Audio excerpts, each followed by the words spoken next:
पारधी आवाज news network. पारधी समाजाच्या न्यायासाठी बुलंद आवाज. मी पारधी समाजाचा. मग पारधी समाजाला पहिले लोक काय म्हणायचे? ते त्यांना ते चोर म्हणायचे पहिले. का बरं? डाकू, चोर, अजून काही पण केस ते टाकून देत होते. चोऱ्या हे करतात म्हणतात अशी, पण आम्ही गटरचे काम चोऱ्या जर केले तर गटरचं काम नाही केलं असतं. आम्ही नाव तर खराब पहिल्यापासून केलं दुसऱ्या लोकांना, मराठी लोकांना चोऱ्या करतात म्हणून.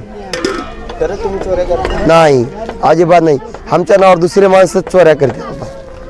नाव मोठे लक्षण खोटे असे नाव आहे आमचे त्याची. फासे पारधी हा समाज भारतातील जंगलामध्ये शिकार करून जगणाऱ्यापैकी हा एक समाज आहे. काळानुसार इंग्रज सरकारने जंगलामध्ये शिकार करणाऱ्या शिकाऱ्यावर बंदी आणली व फासे पारधी समाजाला जंगलाबाहेर काढले व भारतातील ग्रामीण भागात जे गाव बसलेले आहे त्या गावाच्या बाहेर पारधी समाजाने घरं बांधले व तिथे राहायला लागले. कोणत्या समाजाचे आहेत तुम्ही? पारधी समाज. तुम्हाला तिकडे काम नाही भेटत का?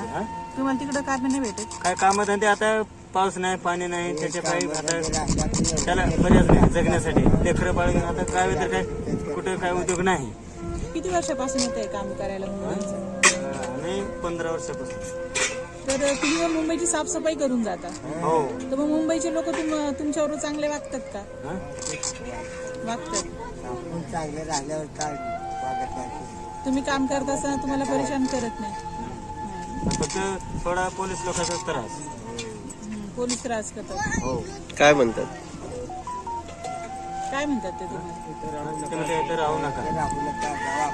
त्यांना म्हणा की बाबा काय नेमकं तुम्हाला त्रास होतो? ते म्हणते नाही, आम्हाला वरून आदेश येतो सरकारापासून काय की पारधी लोकांनी नाही यायचं?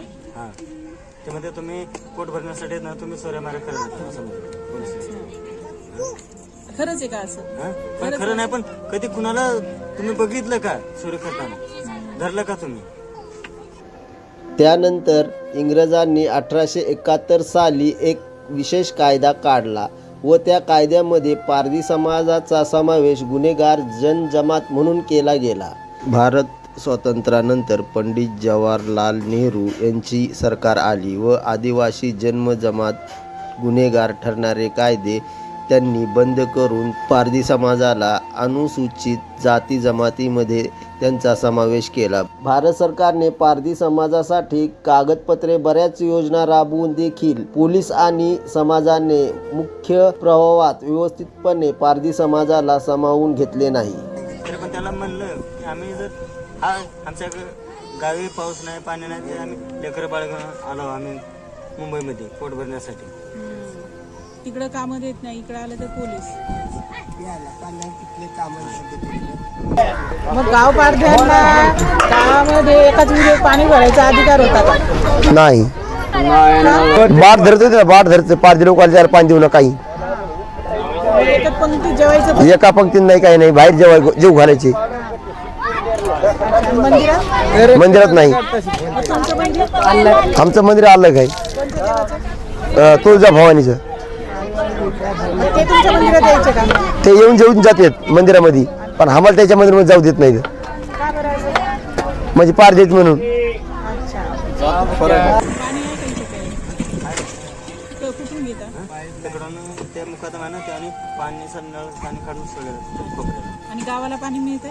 गावाला कसं आहे, लय वांदा आहे, जगणं म्हणजे कठीण आहे गावी. तुझ्यासारखे किती लोक आले तुमच्या गावावरून? आमच्यासारख्या आलेल्या 7-8 जोडे तुमच्या बरोबर. तुमचं प्रॉपर गाव कोणचं? प्रॉपर उस्मानाबाद आहे, पण खेडेगावाला राहतात. काय नाव खेडेगाव? पळसप. आता वेगवेगळ्या गावातून लोक आलेली आहेत, तरी किती जोड्या आल्या असतील? तरी हे अलग अलग गावाचे आहेत. परभणी, नांदेड, वजनी, इतक्या सगळ्या. आणि मग कधी वापस जाणार तुम्ही? जाणं पाऊस चालू झाल्यावर लगेच जायचं गाव. मग तिकडे कामं असतात का पावसाळ्यात? पावसाळ्यात पाऊस पडला तरच काम न कर, असंच दुष्काळ सारखं. मग तुमच्याकडे राशन कार्ड असेल तर मग फ्रीचं जेवण राशन भेटत असेल ना? बंद केलेलं आहे तिकडे. का? मग तुम्हाला फ्रीचं राशन पण नाही भेटत? नाही. मग तिकडं घर आहे का तुमचं? आहे, पण काय करायचं, ते काय उद्योगच नाही तर काय पण घर आहे का असं चांगलं बांधलेलं आहे? नाही. असं शेड.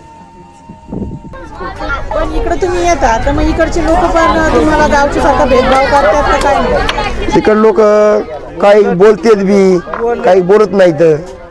इकडं ढीक टाका तिकडं ढीक टाका म्हणजे ते गटरचा उपसलेला कोणा दुकान टाकला ते निसनिस करते घाण करणार ती साफ करणार आहे मी.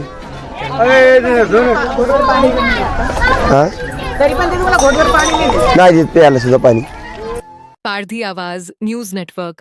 पारधी समाजाच्या न्यायासाठी बुलंद आवाज.